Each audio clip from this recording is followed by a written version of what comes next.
Sot në Anën Shqiptare kemi kënaqësinë të prezantojmë historinë frymëzuese të një profesioniste shqiptare që me përkushtim, dije dhe guzim ka arritur të ndërtojë një realitet të suksesshëm në Itali. Dental Klausen është më shumë se një klinikë dentare, është shembull i integrimit, profesionalizmit dhe krenarisë shqiptare jashtë Deut. Me ne sot do të jetë themeluese e saj, doktoresh Frida Lalmi. Le ta takojmë.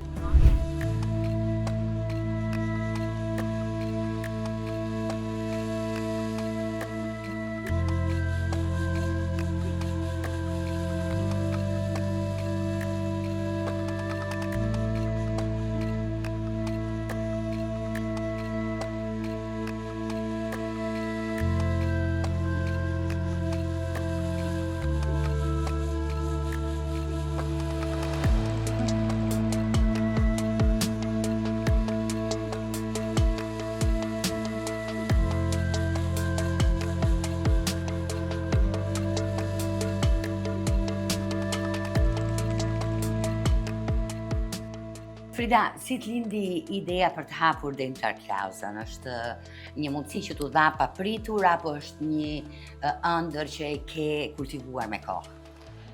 Atëherë, profesioni im si stomatologe nis prej vitit 2006, kur unë jam diplomuar në Universitetin e Tiranës, si mjeke stomatologe në Universitetin e Mjekësisë, pasi punova 10 vite në Tiranë. Prej vitit 2018 jam stomatologe edhe në Bolzano. Kam bërë bashkëpunime me studio të ndryshme në Bolzano dhe pas shumë bashkëpunimesh ideja për të pasur një studio timen, për të ofruar teknologjinë e fundit dhe për të ofruar pacientëve komoditet dhe një teknologji të avancuar, erdhi gradualisht.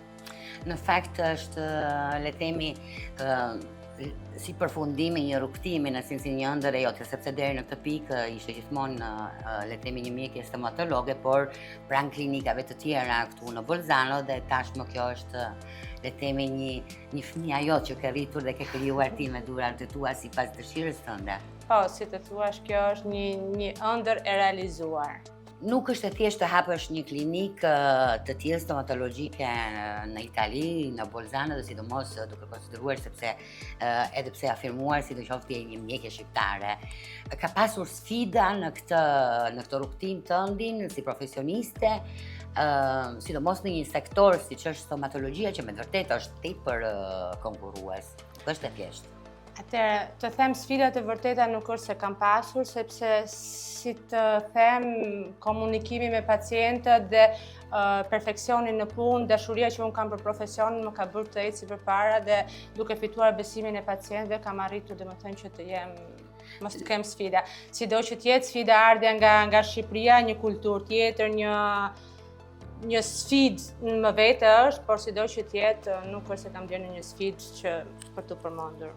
Jemi këtu pikërisht pranë në një pikë tjetër, në një moment tjetër të punës tënde dhe doja të pyesja pikërisht këtë, cilat janë shërbimet kryesore që ofron Dental Klausen dhe sa e rëndësishme është teknologjia moderne në praktikën tuaj?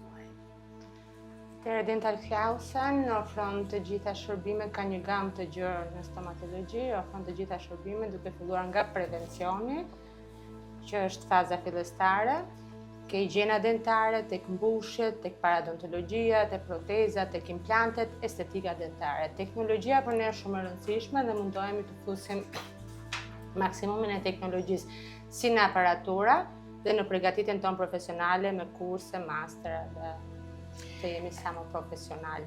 Një pyetje më lind, sepse duke qenë unë me pak më parë biseduam së bashku që unë jam një nga ata pacientë të cilët jo ka frikë, po ka fobinë e dentistit. Si ndërtohet besimi me pacientët tuaj, veçanërisht kur bëhet fjala për shëndetin dentar, që shpesh si në rastin tim shoqërohet me frikë? Atëherë, frika nga dentisti është një gjë shumë normale. Të gjithë njerëzit kanë frikë nga dentisti. Atëherë, unë mundohem të jem sa më shumë empatike dhe të kem bisedë me pacientët. Në momentit që pacientët bisedon dhe flet me pacientët, ato arrin të fitojnë besimin dhe në momentit që kanë fituar besimin, duket sikur dhe frika largohet. Është pikërisht një në fakt kjo një nga gjërat që unë mendoj rrjedh nga fëmijëria që është. Mund të ndodhi që unë arri dhe të bëj një seancë vetëm për të folur me pacientin. Për të nxjerrë frikën. Për të nxjerrë frikën. Dhe në momenti që unë mund ta shikoj që pacienti nuk është i përgatitur atë ditë, mund të bëjmë një seancë tjetër, fillohet me një pastrim gurzash, fillohet nga gjërat më të thjeshta derisa ne të arrijmë një bashkëbisedim dhe një bisedë ku ta kuptojmë mirë njëri tjetrin dhe të krijojmë besimin te njëri tjetri. Frida, ishim pikërisht duke folur për disa nga shërbimet që ofrohen pikërisht pra tek ju, tek Dental Klausen. Dhe jemi duke parë diçka që për mua është tepër inovative, një pjesë e teknologjive tuaja moderne.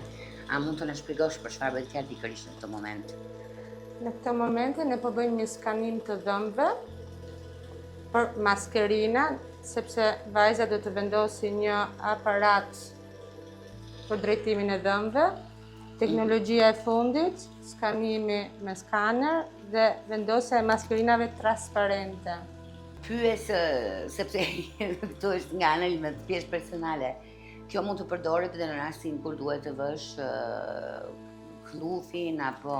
Po, kjo mund të përdoret edhe në rastin kur ne do të vendosim proteza. Me anë të këtij skanimi ne nuk bëjmë më masën tradicionale, që për shumë pacient është edhe si e vështirë, pasi mund të ketë edhe refleksin e të vjellit.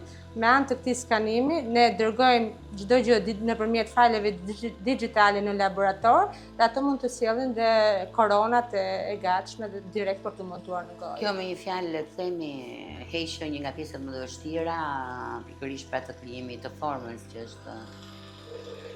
Dhe unë këtë në Bolzano në fakt nuk e kam parë, e keni vetëm ju në këtë moment? Kjo është një teknologji e re që disa studio e kanë.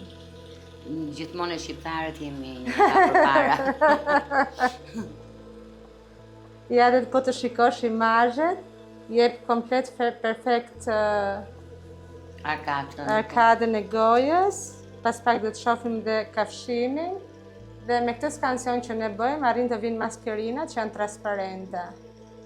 Do t'i themi Gabrieli të përqendrohet pikërisht në këto imazhe që... Frida, cilat janë 3 këshilla kryesore që çdo person duhet të ndjekë për të pasur dhënë të shëndetshëm?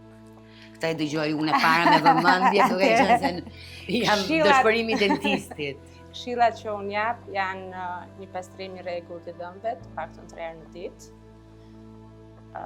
Përdorimi i fillit dentar dhe një kontroll çdo 6 muaj te dentisti. Nëse këto këshilla do ndiqen me përsosmëri, besoj që të kemi më pak mbushje, më pak proteza. Më pak punë për dentista, që themi kështu. Da.